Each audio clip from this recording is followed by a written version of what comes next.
ए दुल्हा जी राउर दीदिया भाग गईली का जी। अरे ए साली जी हमरा के गाड़ी मत द। अरे काहे तीत लागता ए जीजा जी गाड़ी सुनी ना। अरे ए जीजा जी राउर कनवा पे खड़ा खड़ा बाजी।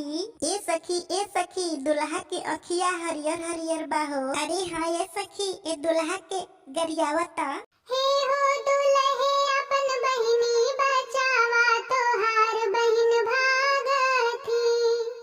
अरे हे हो दुल्हे अपन बहिनी बचावा तोहार बहिन भागथी। भागत भागत आई फैजाबाद, भागत भागत आई फैजाबाद।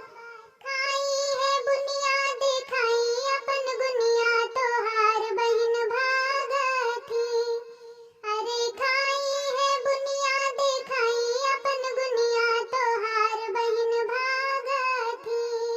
भागत भागत आई अयोध्या, भागत भागत आई अयोध्या।